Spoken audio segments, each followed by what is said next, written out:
Hello and welcome to another episode of Brave UX. I'm Brendan Jarvis, managing founder of The Space in Between, the behaviour-based UX research partner for enterprise leaders who need an independent perspective to align hearts and minds, and also the home of New Zealand's first and only human-centred research and innovation lab. You can find out a little bit more about that at thespaceinbetween.co.nz. Here on Brave UX, though, it's my job to help you to keep on top of the latest thinking and important issues affecting the fields of UX research, product management, and design. I do that by unpacking the stories, learnings, and expert advice of a diverse range of world-class leaders in those fields. My guest today is Jeff Gothelf. Jeff is the founder and principal of Gothelf.co, the company through which he provides independent coaching, training, and consulting that helps large organizations to create cultures of innovation, operate with agility, and build better products. He is the co-author of two influential books on modern product, Lean UX, Designing Great Products with Agile Teams, and Sense and Respond, How Successful Organizations Listen to Customers and Create New Products. And Jeff's most recent book, published in 2020, Forever Employable, How to Stop Looking for Work and Let Your Next Job Find You, gives people the tools to design and develop fulfilling careers that are a continuous source of opportunity. Speaking of careers, Jeff started his career back in the late 90s, working as a front-end designer and developer, although I have listened to him admit that the developer part may have been a bit of an overstatement. Since then, before becoming self-employed, Jeff has been a principal UI designer at AOL, a user experience manager at WebTrends, an associate director of interaction design at Publicis Modem, and a director of user experience at The Ladders. In 2012, along with Josh Seiden, the co-author of Lean UX and Sense and Respond, Jeff founded Proof, a product innovation studio that was quickly acquired by Neo, a company owned by Eric Ries of the Lean startup fame. A coincidence? I think not. If it wasn't obvious by now, Jeff is a generous contributor to the field. Alongside his books, he's spoken at many conferences of note, including Mind the Product, USI, and TEDx. And given that he has also spoken on over 100 podcasts, I seriously considered letting him interview himself today. But that's not how we do things, is it? Jeff, hello, and a very warm welcome to the show. Brendan, that was an incredible introduction. Thanks so much for having me. It's a pleasure to be here. I'm looking forward to our conversation. Me too, Jeff. I have been looking forward to this for a while, and we're here now. The time has come, and I want to, speaking of time, rewind the clock a little bit just to begin our conversation. And that is back to 1995, which I believe is the year that you graduated university. You were 22 years old, and instead of knuckling down and getting a real job, in inverted commas, you did something quite remarkable. And it's not mentioned on your LinkedIn profile or website as far as I could see. What is it that you did? Yeah, I joined the circus. I literally ran away with the circus. Within 2 days of graduating, I packed up all my stuff, which, when I was 22, the sum total of my stuff was a mattress, my motorcycle. I had a motorcycle. I was very happy with that. I missed that motorcycle, and a Bob Marley poster. That was about it. But I did pack up my stuff, and I joined a circus called the Clyde Beatty Cole Brothers Circus, which in 1995 was the largest three-ring tented circus in the United States. So everybody in the United States knows Barnum and Bailey or Ringling Brothers as the big circus that still to this day comes, all the big cities. Well, they didn't have a tent and they didn't have three rings. So three-ring tented, that was us, at least in 1995. That's the Clyde Beatty claim to fame, is it? It is, yeah. So you mentioned running away. Were you running away from something, or were you running towards something when you joined the circus? Look, it was a job, right? I mean, and that was the interesting thing is that I thought I was going to go into audio production. That's what I thought my career was going to be. Even after having I did an internship in the summer of '94 in New York City at a recording studio where I really got a firsthand view of what it meant to do audio production, sort of the ladder you have to ascend, and how you ascend, if you ascend, that type of thing, and how much money you might make. And despite that very, very real and shocking view into that world, I still hadn't given up on it by the time I graduated from school.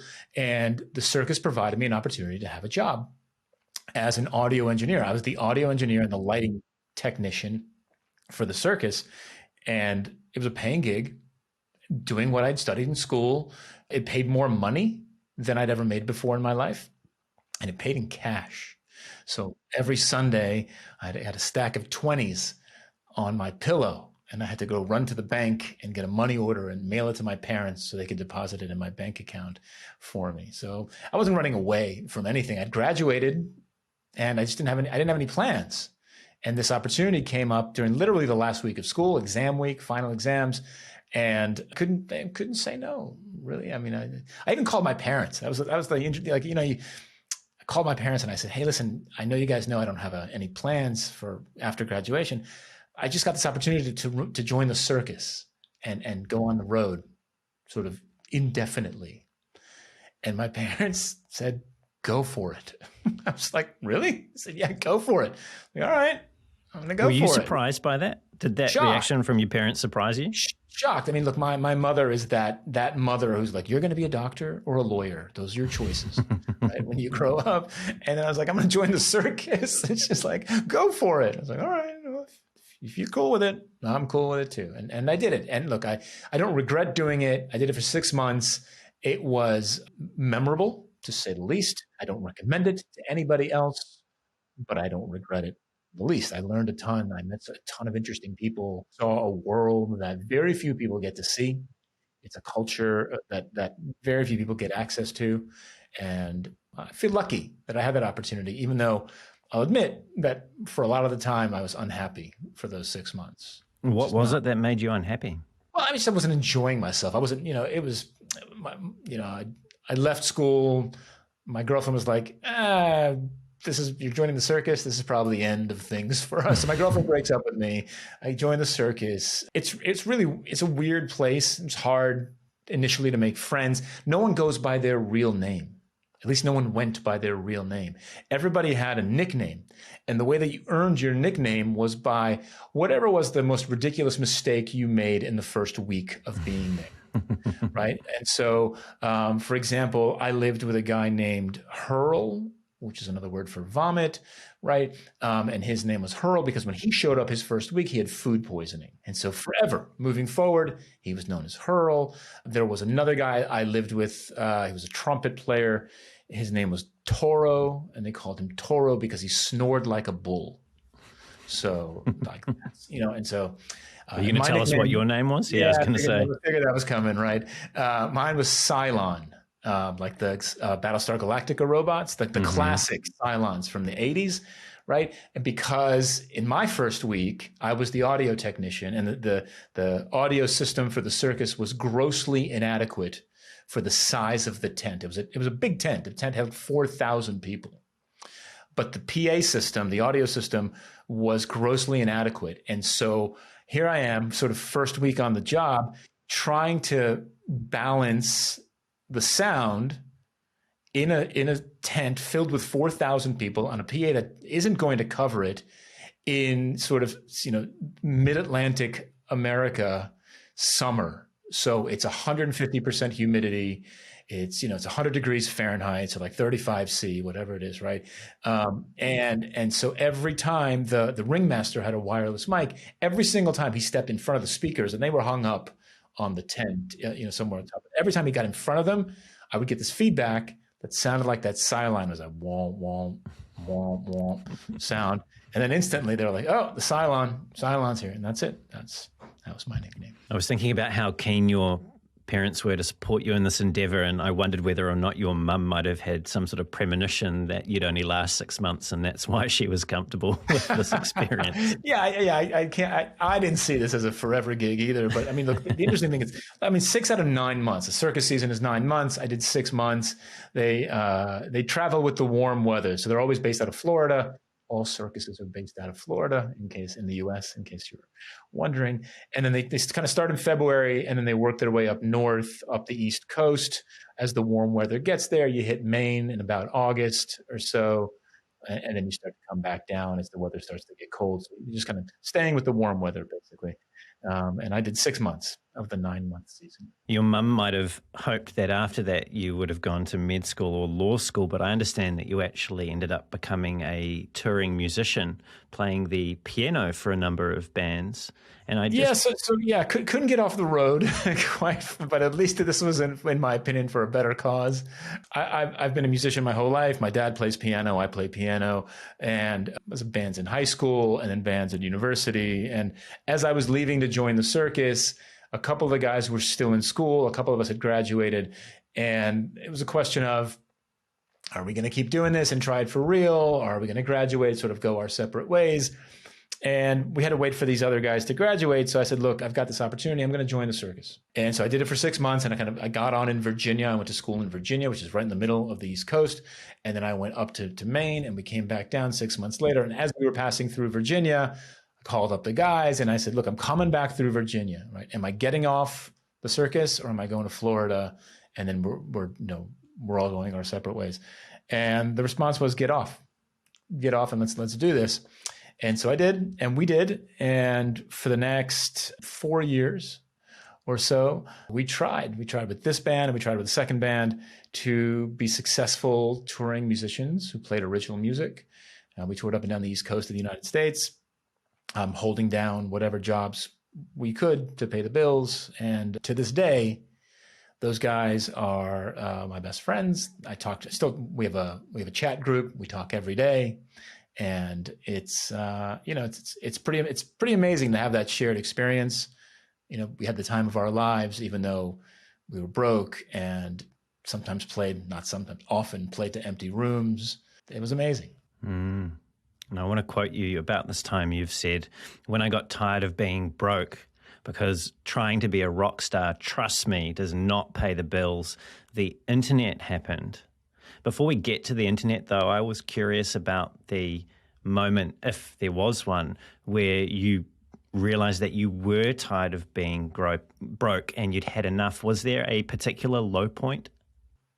It wasn't a low point. It actually was a high point. I met my wife and I wanted to take her out. We wanted to buy dinners. I wanted to do stuff with her, and she had a real job. I didn't. and I felt. Did you tell her the truth? Yeah, I mean, she knew it. She knew that. I think the first thing I said to her was, I am Jeff, and I was in the circus. But no, she knew. Yeah, she knew everything. And in fact, I met her right after a performance, so it was, there was no reason to hide it, but certainly there was no hiding it. And so it was just a matter. I've been doing it. It was 1999 at this point. I'd been doing this for 7 years, roughly, maybe a little bit longer. And we gave it a really good run with 2 bands, on the road, out every week, at least 4 nights a week, sometimes out for a couple of weeks at a time, really recording CDs, because that's what you did back then. There was no YouTube, there was no Spotify. And we really gave it a real shot. It was what I felt like. And the interesting thing about a situation like that, it's just like a startup in money. It is a startup in many ways. Right? You've got this crazy idea. You think it's going to change the world and everybody should love it. And you pour everything you have into it. And then it's kind of like you reach a point where you really have to ask yourself, is it worth keeping, to keep going? Is it worth it to keep going? And there's this, this voice in your head that says, one more night, one more week, one more month, right? Like, who knows who'll be in the audience tomorrow night? Maybe, right? Next week's gig is where we'll be discovered. Right? Maybe, right? And it's really it's like that. And at some point, well, you don't have to, but for me, that was the breaking point. 7 years in, I'd met my wife, wasn't making any money. I was 26, almost, no, 25, 26. And yeah, so it was time to get slightly more serious. And how did the internet happen for you around that time? Was this something that you were enamored by alongside being a musician, or was this a hard break and all of a sudden you found yourself staring into the future and not knowing quite what to do?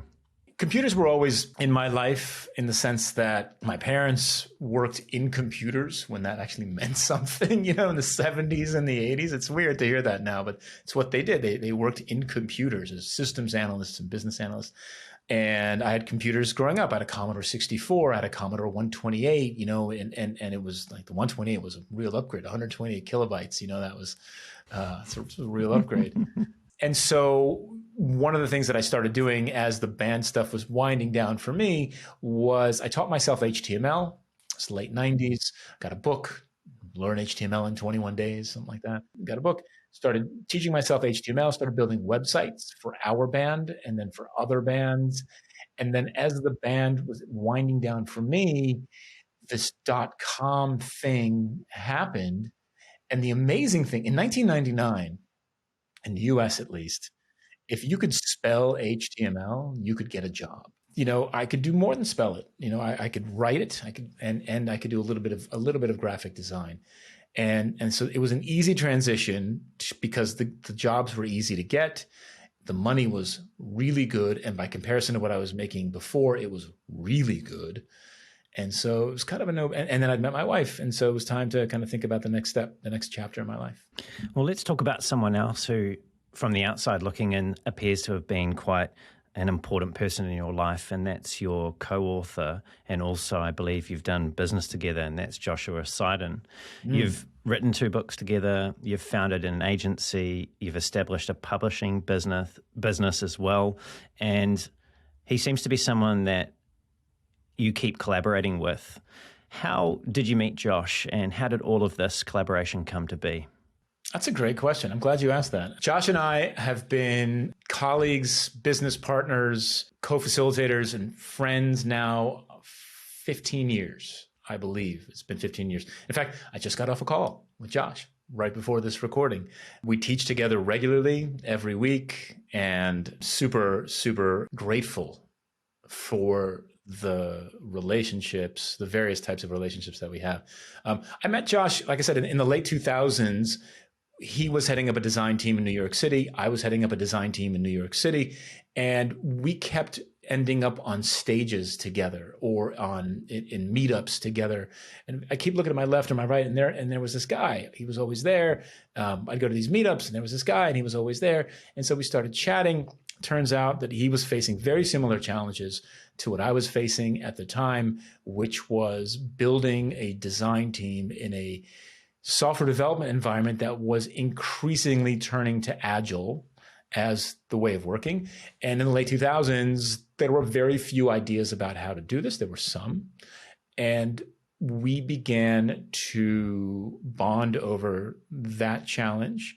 Turns out there were other folks in the city and beyond New York City, obviously, that were having the same kinds of challenges. And we started to build these communities around that. And what's been amazing is that out of that sort of shared need, ultimately came the collaboration on the book Lean UX. I did actually start that book without Josh, but I couldn't have finished it without him. And I was, really grateful for that.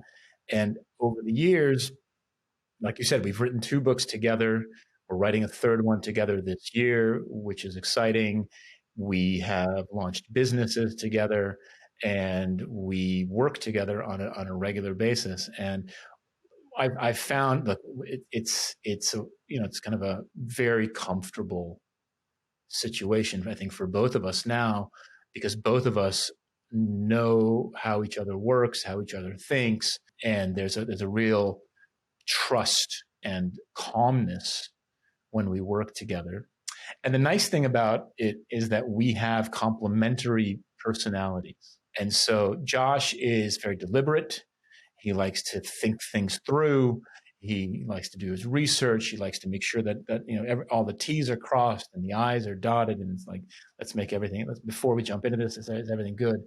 And I'm a bit more of, hey, let's jump out of the airplane and we'll figure it out on the way down type of thing. We'll land. Don't worry about it. We'll figure it out. Right. And the nice thing about it is that it's complementary because I speed him up and he slows me down. And with that and the level of trust and transparency that we have, we're able to avoid a lot of the challenge that I think a lot of other partnerships have, because there's a level of honesty that we've nurtured in the various relationships that we've had. And look, and we hang out, we're friends, our wives know each other, our kids know each other, that type of thing. But there's a level of transparency, like when something happens, and one of us feels like a situation isn't right, or, hey, I don't really feel comfortable with the way this went down. I'll give you an example for that. Like, for example, we have a lot of shared IP. Josh and I, we've created a lot of content together. And most of the time we deliver it together. And so when that happens, there's no question about how we divide any revenue or anything like that. But occasionally he'll deliver something on his own. I'll deliver something on my own. It's almost impossible to separate the IP and say, this is mine and that's yours. And so there've been situations in the past where maybe I did something and collected a paycheck for it. And he was like, hey, look, that content was ours. For him to be able to bring that up and for me to be comfortably, and for me to say, you're absolutely right, I totally forgot about that. And then to make him whole, to make it right. And then we deal with that kind of stuff. And that's, and again, I hate to even bring that up in the sense that that's such a trivial part of the collaboration and the friendship, but I don't think we'd have it, the collaboration and the friendship, without that level of transparency and honesty and the ability to just kind of bring up any topic and say, this is working for me, this isn't working for me, that type of thing. Well, you've answered what was going to be my next question, which was, what has made this a successful, sustainable, creative collaboration? And I think what you've talked about there is super key and important for people to hear, and that is, when money comes into the picture, it runs the risk of changing what otherwise would have been a productive and good relationship between people, and that level of transparency and honesty. And it sounds even there, a little bit of humility sounds like it's served you particularly well. I mean, you see this when bands make it big and then all of a sudden the knives come out and things can fall apart. So it's a really key point you've made there. I want to talk about humility, and that is because there's a section on your LinkedIn profile, which I believe is the About section, and it starts with the following words, and I'll quote you here. You've said, I believe that humility and learning are in short supply. Mm-hmm. So what is it that you've experienced that's led you to believe that? Working in the corporate world. Do tell. I mean, really, I'm joking, but I'm not, right? I'm joking to stop from crying. Look, here's the challenge, right? The challenge is this: we have 100 years of management canon, right? Just books and articles and case studies, all based primarily in manufacturing of some sort or production of some sort or another, that essentially has taught people over the last 100 years, more or less, right, that leadership tells the staff what to do. Leadership has all the answers. Leadership has all the creativity, all the innovation. They just dictate to the staff, and their job is to execute the visionary ideas that are spawned by the leaders. Right. And this, we've trained so many managers this way. We incentivize and reward executives this way. And the reality is that, particularly with knowledge work, that simply isn't true. It doesn't hold anymore. But because this is how leaders have been trained, and because this is how job descriptions are written and incentives are determined, there is very little incentive to learn, and there's very little incentive to be humble. In fact, I think there's so little incentive that people have actually lost the real meaning of humility. I think a lot of folks see it as abdication of vision or abdication of leadership. Right? If I'm humble, then I'm not a leader. I'm not a big, confident, leader, that type of thing. But the reality is that humility is the simple definition for it, in my opinion. Humility is the ability to change course in the face of evidence. That's it. The ability and the willingness, right, to change course in the face of evidence. And that is in short supply because, again, I think that many, many leaders and managers believe that they have a strong opinion about something. And if the evidence that they're presented with contradicts their opinion, if they cave on their opinion, they believe it will make them look weak, or it's not their job is to tell people what to do. And despite the evidence to the contrary, they will stick with their idea because, well, they can't be wrong, right? I actually have a really great anecdote for this that my daughter told me. So my daughter was just on a school trip recently, in fact, a week ago, and it was a small group of kids who went on the school trip. And there was one chaperone. There was the teacher and one parent chaperone. And they were having breakfast. And this was a trip to the Middle East. So I live in Spain, and this was a trip to the Middle East. So it was a kind of a school exchange performance thing. The chaperone who went is a former business executive and a very confident and smart individual. And he had pulled some food off the buffet for breakfast, and he was eating it. He was enjoying it. And somebody asked him what it was. And he said, oh, it's shakshuka. Shakshuka is a Middle Eastern dish with eggs and tomato sauce, sometimes cheese. Delicious, right? It's fantastic. We eat it here in my house all the time. And therefore, my daughter knows what shakshuka is. This guy was eating rice with some vegetables in it. He's like, I'm eating shakshuka. And my daughter was like, that's not shakshuka. My daughter's 16, right? That's not it. He goes, yes, it is. I pulled it off the buffet and the sign says shakshuka. And she said, no, it isn't. We eat it at our house regularly. And also here's a picture of it on the internet, right? Eggs in tomato sauce and that type of thing. And he refused to budge. He was like, no, I'm eating shakshuka, right?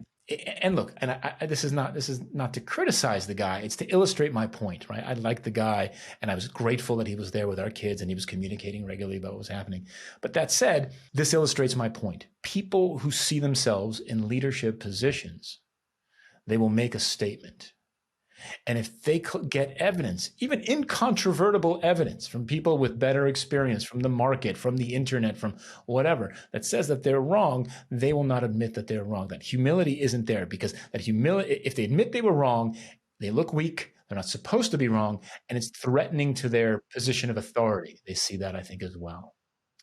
And so that is, and sadly, that is common, very, very common, particularly across large organizations. I mean, I don't think it's uncommon in smaller organizations, but certainly in the enterprise, it's how you get ahead. You kind of make these bold proclamations, and then you drive the team to execute on those proclamations, regardless of the data that comes from.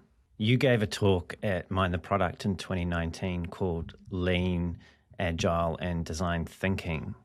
And what you're talking about here with your daughter's field trip to the Middle East, it reminds me of something that you said in that talk, which is regarding roadmaps. You said, we want for those fact-based decisions ultimately to overrule the hierarchy.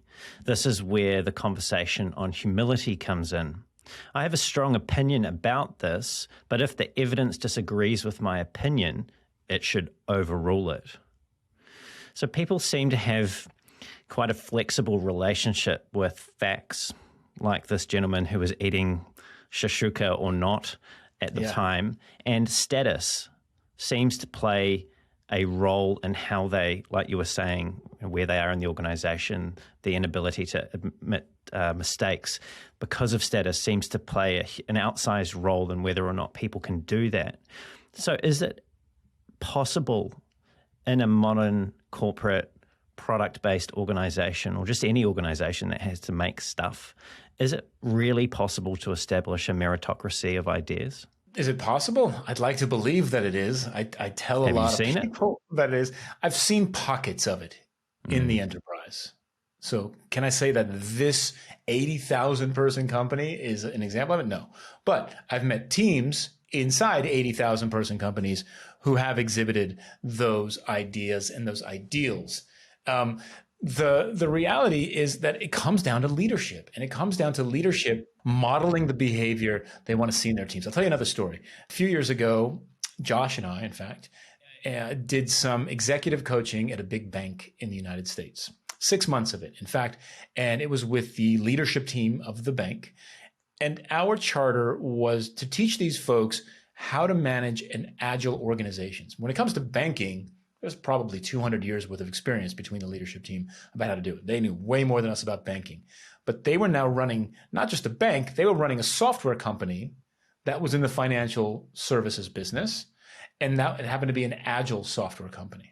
And so we essentially were there to teach them agile. And we spent 6 months with them on a weekly basis, essentially helping them collaborate more, articulate their assumptions, learn, iterate, inspect and adapt, ship, sense, and respond, think, make, check, build, measure, learn, All of those things, getting them into this a bit more humble process of, instead of just saying, this is where we're going, right? You have an idea, like I'll give you an example, another example from this. They were planning on reorganizing their physical office space across the United States.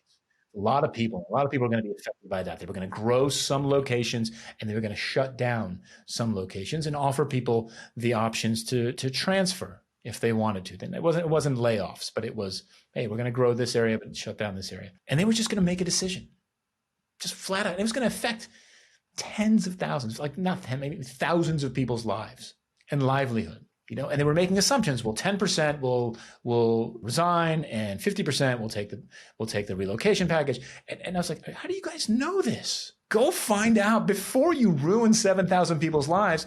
Go talk to 70 of them. Go talk to 7 of them, right?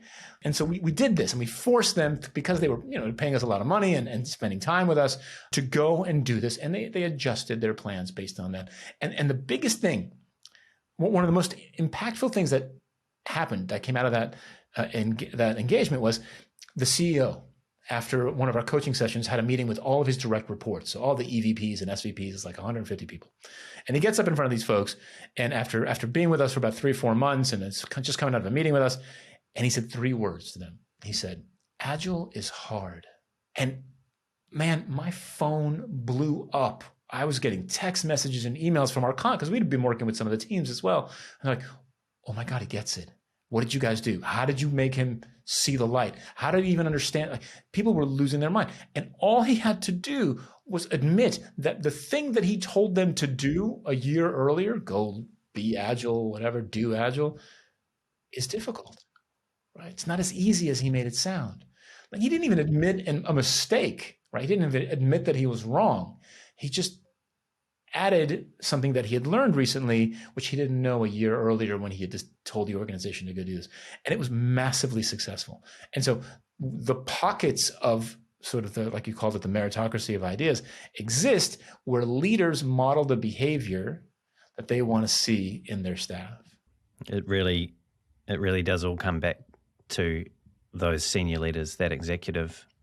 You said something back at USI in 2014, so I'm going back a wee while now, that I felt, remember better than I do at this point. Well, I've had the good fortune of being able to recently watch that talk, so that's an advantage to me, I suppose. But let's see where this goes. Back in 2014 at USI, you said you have to design this culture of innovation, and this culture of innovation is a culture of experimentation. It's a culture that encourages learning.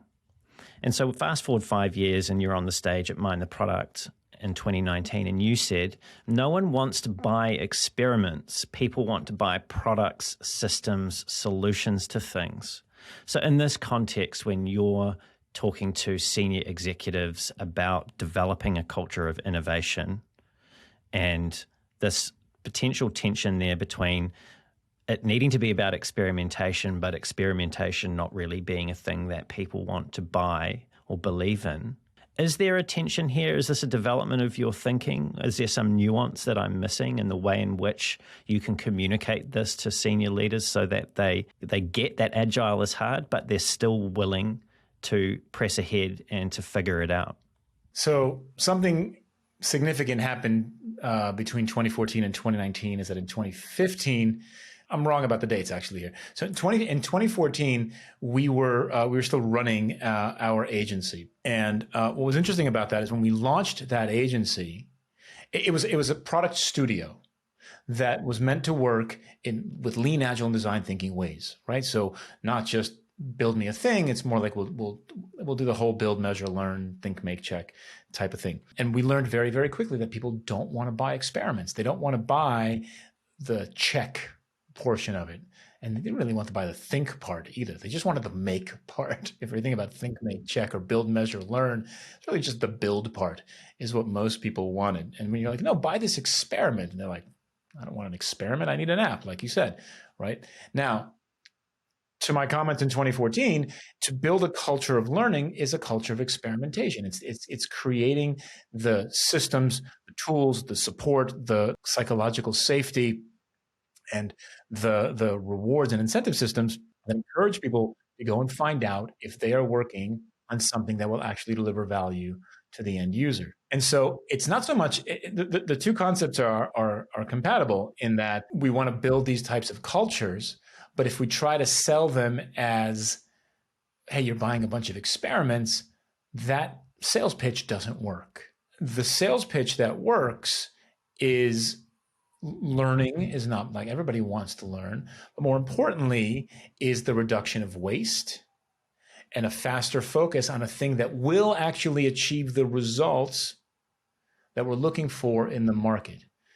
And so it's just a different positioning of the same idea, right? Because we tried. I mean, we tried to go out there and sell experiments and we failed a lot.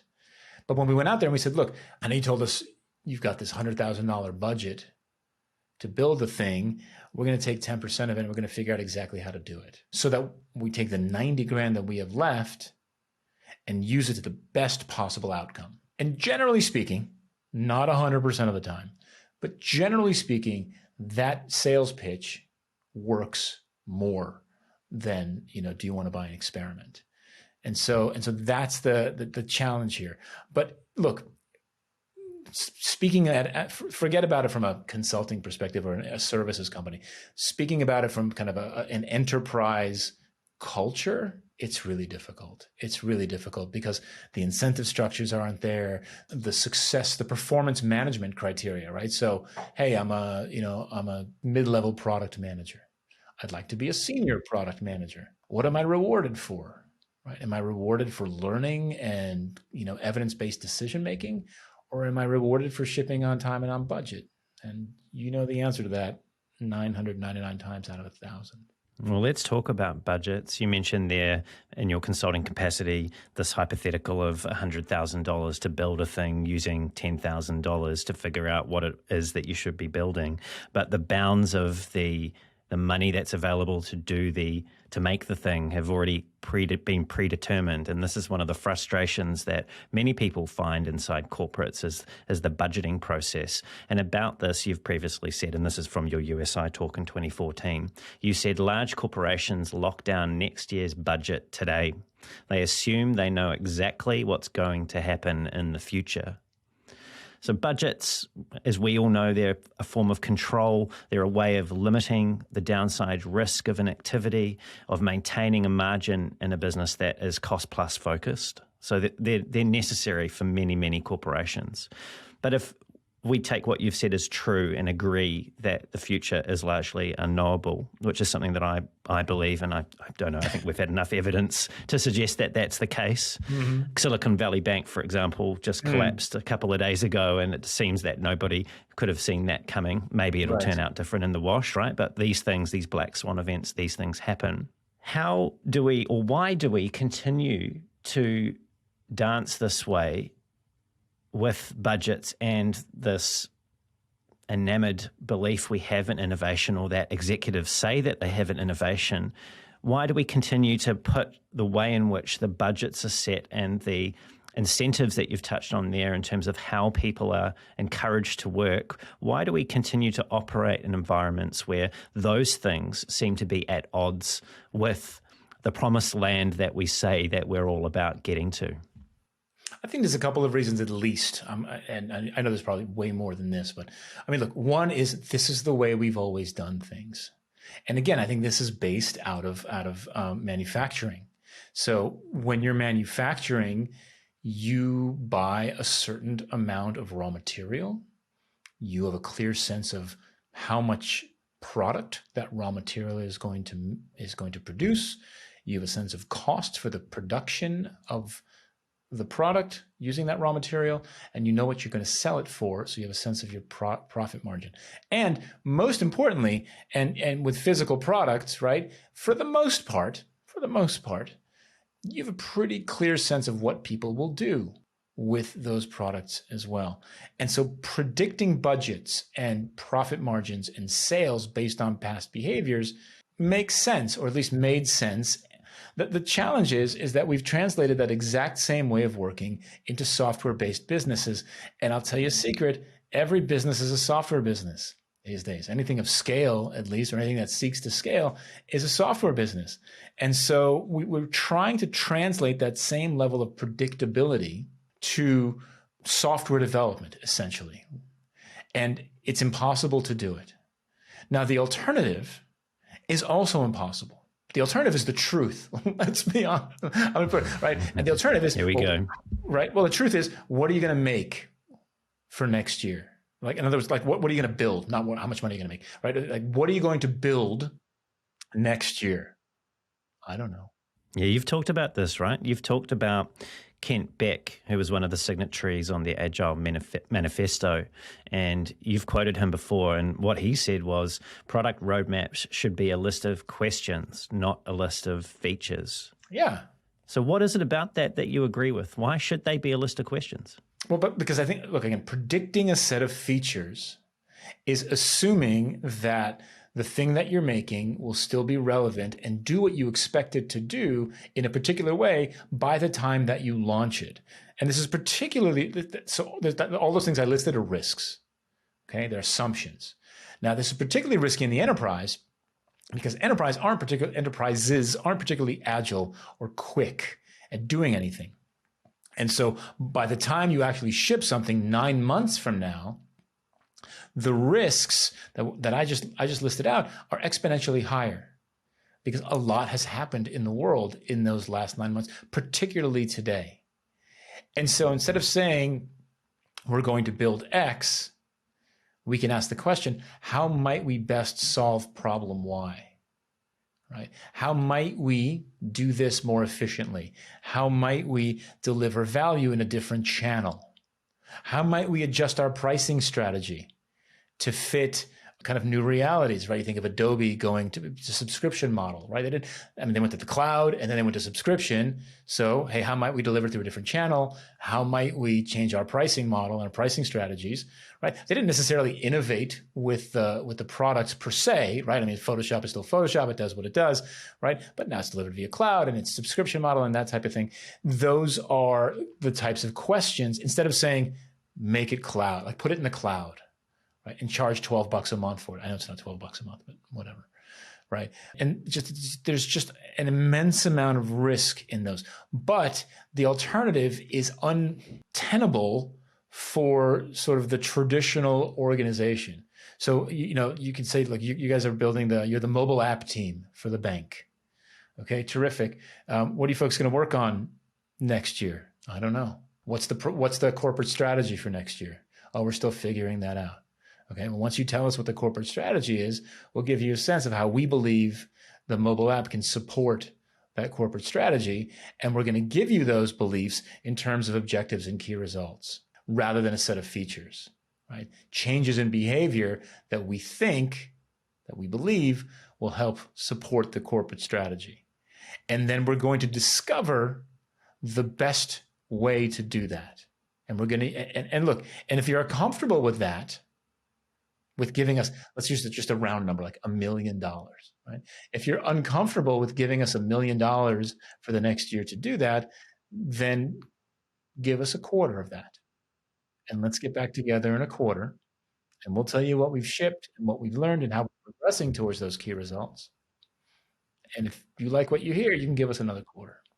And if you don't like what you hear, you can tell us to go do something else, right? But these are conversations that just don't happen in the enterprise because of that lack of that need for certainty and predictability, right? It's like a security blanket, but the reality is it's a lie. It's nearly impossible. I don't like to speak in absolutes, right? But I think it's nearly impossible to predict today what you're going to start working on in 9 months. I just think that, like, at the end of, like, in the fourth quarter from now, I think it's nearly impossible to accurately predict what you're going to be working on. But we do it anyway because that's what we're asked to do, and it's wrong. That's what we're paid to do, right? Yeah. We're not, for the most part, we're not paid to ask questions. We're paid because someone believes that we have an answer to something. Or they have an answer for us that they just need us to execute. You've talked about silos in the past in enterprise as being another obstacle for cultures of innovation to develop. These large, like tens of thousands of people working in these organizations, the way in which they organize seems to trend towards the establishment of silos in order to have any form of structure that enables people to work together. Yet those silos that develop come with their own subcultures, come with their own barriers to enabling collaboration and communication and therefore innovation. You've suggested that when people are operating in heavily siloed environments, that they make decisions in what you've called a keyhole decision-making way. What is keyhole decision-making, and why is it detrimental to a culture of innovation? Yeah, so keyhole decision-making, imagine you're peeking through a keyhole, which is super rare these days. I actually have a lock in my apartment that has a keyhole you can peer through, but when's the last time you could actually peek through a keyhole, if you think about it? Unless you got one of those big, which I have, one of those big, almost skeleton keys, right? And so it's when you're peeking through a keyhole, and so you only see that part of it, right? You only see, and you can't see anything around the keyhole. So you're just making a decision based on the thing that you can see, right? And generally the thing that you can see is the thing that you do, right? I do code, I do design, I do requirements, I do testing, I do marketing, whatever it is. And so you don't get the big picture. And it's not just the big picture of the other disciplines, right? So there is that, right? Hey, what's engineering doing? What's product doing? What's design doing? But it's also like, hey, what's that team over there doing? What's that team over there? What's that business unit over there doing? And it's this lack of shared understanding that leads to great inefficiencies. It leads to duplicated effort. It leads to a lot of waste in the process. And it can easily be like, this is an easily fixable solution, which is simply so you sort of broaden the space that I have visibility into. But to do that, we have to break down some of those silos, right? I have to be able to talk to engineers, right? I have to be able to talk to my designers. We're going to bring marketing in for a few weeks for some conversations, right? It requires, and for some reason, and look, maybe it's territorialism, maybe it's a fear of exposing that, hey, we're also unsure about what we're doing here. Who knows, right? I think in some situations, particularly with designers, by the way, I think there's a fear of obsolescence, right? If I bring others into the design process, the thing that I have the title for, then what's my value, right? I think across the board, I'm not saying this from a designer point of view, a product manager point of view. I think across the board, there's hesitation to open up the silos for a variety of different concerns, and that's what's causing a lot of this inefficiency and waste. And all we have to do is expand each individual's view into what's happening, and the work becomes exponentially better. The efficiency increases, the collaboration increases, the conversations increase, the decision-making speeds up. All of these things get better if we open up this world, but everyone's afraid to do it. It seems to me that executives might not be immune to keyhole decision-making. So as I was listening to you there, I was thinking back to an earlier part of our conversation about the consulting work that you and Josh did for that big bank, and that statement that the CEO made of, wow, agile is really hard, that somehow through widening the perspective with that CEO, with that executive, you were able to help them to see, you talked about in the past in one of your talks, Tom Peters' framing of management by walking around, this like getting on the floor, actually getting up and down and walking around and talking to people about what's going on. How much of the success that you feel that you had in that engagement was a result of helping to get the executive out of this keyhole view of what the problems were in the organization and how things needed to be changed in order to be more successful? I'd say 80 to 90% of it. I think there was some value in sort of very, very basic, quote unquote, agile structures, right? Like stand-ups, Kanban board, breaking down work into small chunks, that type of thing. But I mean, I'd say 80 to 90% of it was getting these folks literally downstairs. Right? Because we assume, right, just because they're on the top of the organization, that somehow they can see all. Like there's some sort of Sauron's eye, on the top of the tower, and they can just look into everything. But that's not the case. I mean, look, to an extent, right? One of I get this question all the time because it always feels like I'm advocating for the disempowerment of managers and leaders.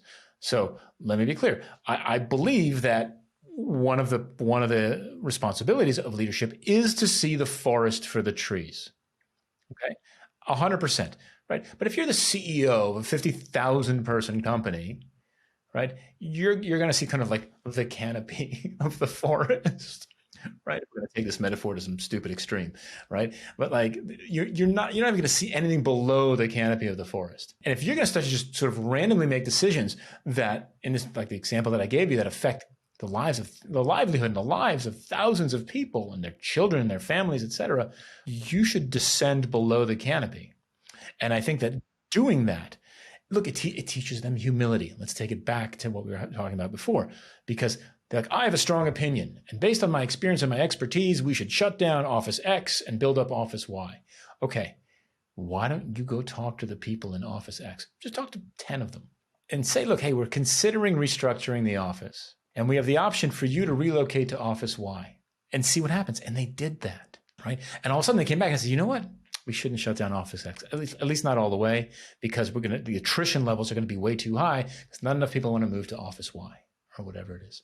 Right? And so the humility comes back in. And look, to some extent, not a lot, because still the CEO is still in the room, and there is that sort of like, he is the eye of Sauron looking at them, right? But to some extent, at least within the safety and the confines of the executive boardroom, once they came back from these exercises, they were able to say, well, here's some data that we collected. And instead of just saying, and we were wrong, right, which no one ever said, they sort of waited for folks to sort of make the realization on their own. But it was massively impactful, I think, just to get them down literally from the top floor to talk to people. Is it fair to say that there's an assumption that many of us operate on, which is just because I'm asking a question means that I'm ceding my power over the decision? And that if we could realize that asking questions is actually making our decisions more insightful and more powerful and doesn't detract from our ability in those positions of status to make those decisions, that we would be making a better experience for our employees, and that we would be able to more easily create these cultures of innovation that you speak of. Look, it's incredibly powerful, right? I think people fear it. Executives, they fear this approach because it feels disempowering. But what it actually does, in my opinion, is that it gains the respect of the people who work for you. And again, I want to say it again, because in the event that leaders are listening to this, or we have aspiring leaders who listen to this, right? This is not to say that you should not put forward strong opinions based on your experience and based on your expertise. This is why you're in a leadership position. We want to hear those. But in the face of contradictory evidence, you should be able to comfortably say, you know what, I know I said we were going down this particular path. It seems like we should actually take a right turn here. And here's what we're going to do about it. Here's what it's going to cost us. Here's why we're doing it, right? And here's what we believe the new path to be based on this data, right? And as long as you can have those conversations, I think it goes a long way. I used to work at a high growth startup in New York City many years ago, and there, for a while, before it got unwieldy, we got up to about 400 people, and it was starting to get a bit unwieldy. But for a long time, I'd say for the first couple of years that I was there, we had a weekly all hands every Monday morning, 15-minute all company stand up, and from 9 o'clock to 9:15, and it basically encompassed a couple of like, hey, here's, it's Bob's birthday type of thing. Here's a cool thing that we shipped, or a little demo or something. And then most importantly was the numbers.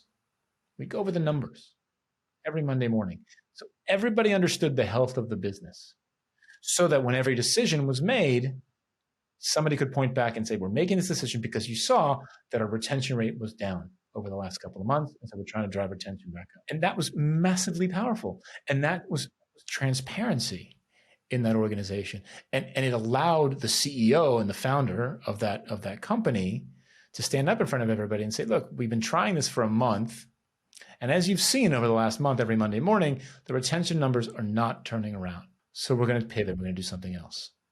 And I think that there's, in many ways, that was brilliant on his part, because he created the environment where he was safe to be wrong, right? That transparency that preceded his course corrections allowed him to comfortably stand up and say, as you've seen week over week over week, the thing that we've been working on isn't working. And so we're going to try something else.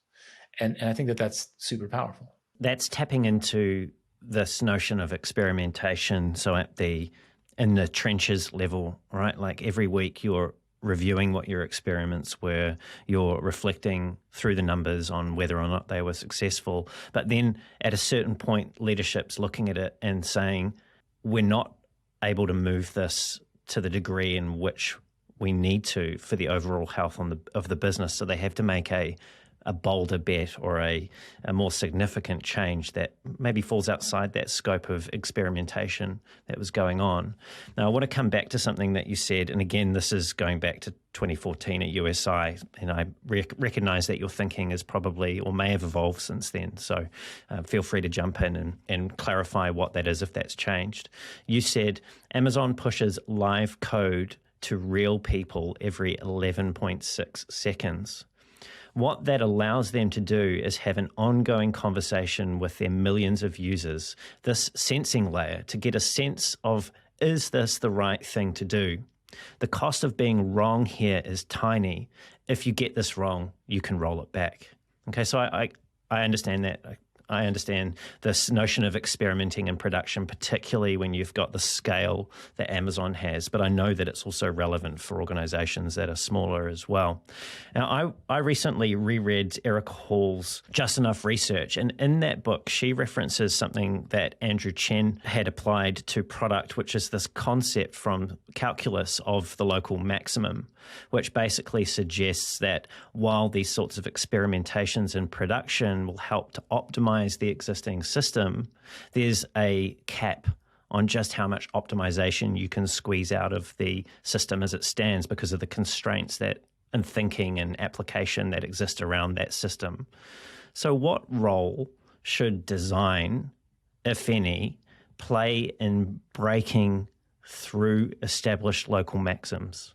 I think it's a really great question. I think there needs to be a recognition, and I think generally speaking, with the sort of the prevalence of data science these days, I think we can pretty quickly recognize that we're hitting the local maximum with particular work.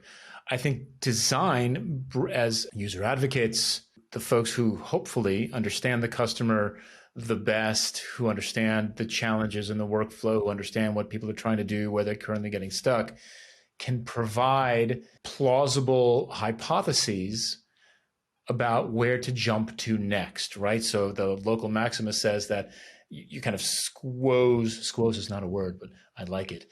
But everything we'll go with it. Out of this part, this part of the customer journey. And so the design can say, well, we can jump over here, here, or here, because those are 3 pain points that we still haven't really addressed, as opposed to just randomly sort of hopping to the next thing or the thing after that. And so I think that is a tremendous value that designers can bring, is a deep understanding of the customer and the customer journey and where there might be opportunities for improvement, right? So if we completely, if we're hitting the local maxima on the add to cart page, but then we've got opportunities in the checkout process or on the search results page or whatever it is we know. And so design can really bring those opportunities to light, I think, quickly, and say, great, let's move over here next within the context, right, of a hopefully well understood product strategy, right? Not sort of randomly, oh, we should fix X, right? No, we should fix X because now that we've maximized Y, X is the next logical place to go to drive the product strategy.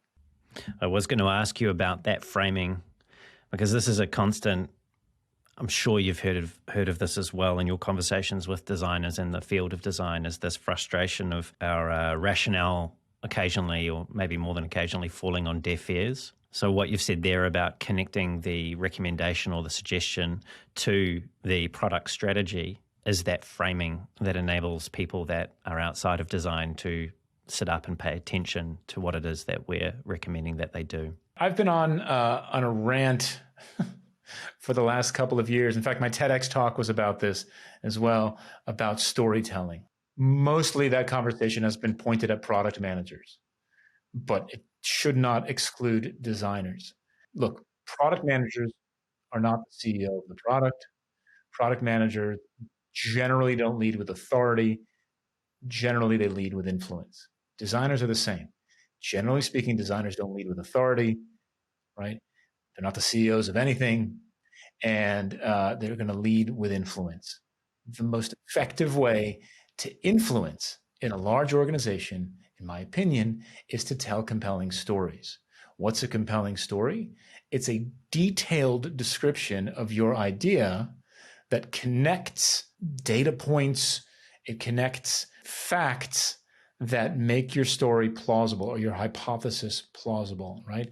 We believe that we should improve the checkout process because we're seeing customers, right? The data says that we're seeing people add to cart and we're seeing a high abandonment rate. And because the product strategy this year is to drive an increase in average order value, we're not necessarily trying to acquire new customers. We got to get the current customers that we have through the funnel more successfully. And so we've gotten the first part of that funnel. Now we're going to focus on the next part of that funnel, right? And what you're doing there is you're piecing together a compelling story that's informed with data. It's specific, right? It's specific with numbers, and it comes across as objectively as possible. Like the last thing, particularly in this particular, so product managers need to do this, but it's particularly good for designers to do this as well, because there's still somehow in 2023 this perception or misperception that designers just kind of add the paint on at the end. You're like, oh, you like red better than blue, that's why you chose red. No, the data for years, plus this usability study, plus the research that I've done on the outside, points to the fact that if we were to change the presentation here, we could change the conversion rate. Oh, okay. Let's now we're so to me, that's how you get this to happen, right? It's really difficult, I think, otherwise for folks in design and product management positions to convince people to do something. But if as a designer, you've become aware that we're hitting the local maximum of something. When you make your pitches for where else to go in the product, tell a good story around it. It doesn't have to be lengthy. It just has to be informed and specific, and that becomes compelling. Are you familiar with Seth Godin? I am. What you're saying there, I was just thinking, I wonder if this is why Seth Godin talks about the importance of considering what the person you're trying to communicate is going to tell their boss. And so when you're a product manager or a designer and you're not in a position of direct authority and it has to be through influence, actually thinking through that second bounce of the ball and thinking about what that stakeholder is going to tell their boss helps with the framing that you're talking about here in terms of using data and rationale to back up the story. But I also wanted to ask you about your thoughts on storytelling as far as the emotive aspect of that, because in that example you were very focused on the analytical aspects, and quite rightly so. I mean, no one's going to invest a huge amount of money and time and effort into something if they can't see some line between dot A, where we are now, and dot B being a better future state financially or whatever metric it is that you're managing. What role do you feel that the feeling part of storytelling plays in actually exercising that influence in a way that is effective and memorable and helps you to make better progress and greater innovation? Yeah. So look, I don't mean to be all cold and all numbers about it as well. We don't want to remove the humanity out of it completely. Otherwise the algorithms win, right? And we still need humans in the process. But, so look, building in real human stories into the storytelling humanizes the data. Again, a quick story, quick anecdote. Back to the job site. The high growth startup was a job board called the Ladders in New York City, and our job was to get high quality job postings and then get high quality applicants for it. It was a job board that at the time was for people who made $100,000 or more a year.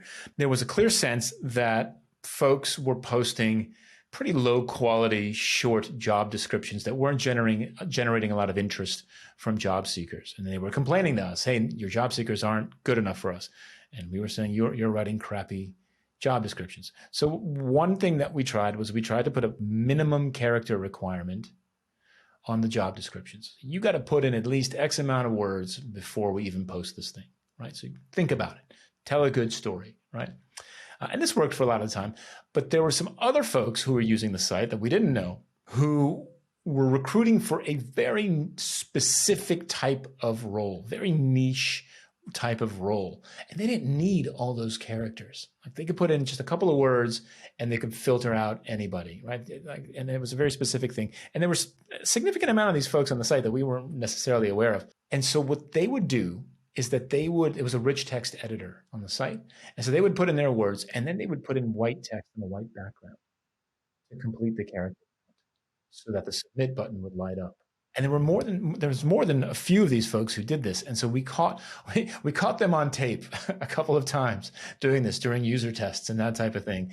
And as part of the storytelling about how to improve the job description posting workflow, not only did we share the data, but we shared videos of these folks as well. And this was not it wasn't a huge part of our population, our user population, but it was not an insignificant percentage. And so it made the presentation so much more powerful because we had a couple of 30-second video clips that showed these folks struggling with the form and that allowed us to kind of humanize the personas that we were putting forward for our proposed changes. It's a great example of joining those two things together and having myself also seen firsthand the impact that just a short clip of some user behavior can make to reinforce a point that you're making or that you've seen in the data as well. It's a really great way of getting people to buy in, I suppose, or to believe in what it is that you're there to tell them. Now, Jeff, I'm just mindful of time, and it's time now for us to bring the show down to a close. And I'm going to ask you one final question now. You've seen inside many organizations and you've had many conversations with design and product leaders over particularly the last 15 years. And I know that you have a focus in your own personal practice of listening, learning, and improving. So I'm curious to know what stands out to you as the one thing, perhaps there's more than one thing, that we either place too much emphasis on and importance on, or that we forget is vitally important to our success. As a whole organization? As designers or product managers within a broader organization. It's interesting. I think that there is what I see consistently is, especially in the enterprise, is a culture of meetings. And it's this sense of, I got to go from this meeting to this meeting to this meeting to the next one. And what we're forgetting is to carve out time to do the actual work. And I don't think people are necessarily forgetting that they're not doing it. I think they're forgetting to somehow, or their leaders are forgetting to help them, to protect them in some way, to carve out maker time, some consistent block of time that allows them to get the work done.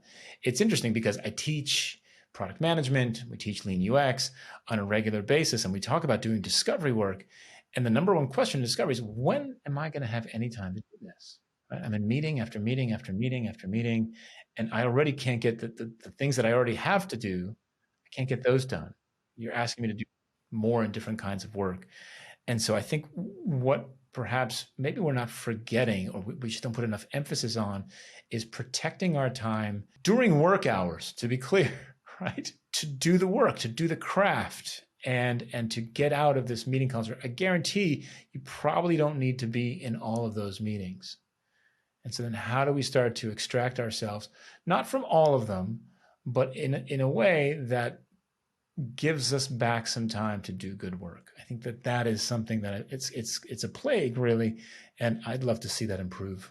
Well, let's hope that plague ends soon. I can imagine that it would take one or two people to make a concerted effort to make that happen. It would actually lead to a lot of other people breathing a sigh of relief that they've got some more time for maker time, as you've said.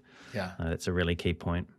Jeff, this has been a really enjoyable and thoughtful conversation. Thank you for sharing your stories and insights with me today. And thank you for waking up. And I know we didn't quite get there, but for the people that are listening, go and check out Jeff's talk on being forever employable, because when he was 35, he woke up in a cold sweat and decided it was time to change his career. And from that decision have come the books on Lean UX, the books on Forever Employable, and all the teaching that he's done since.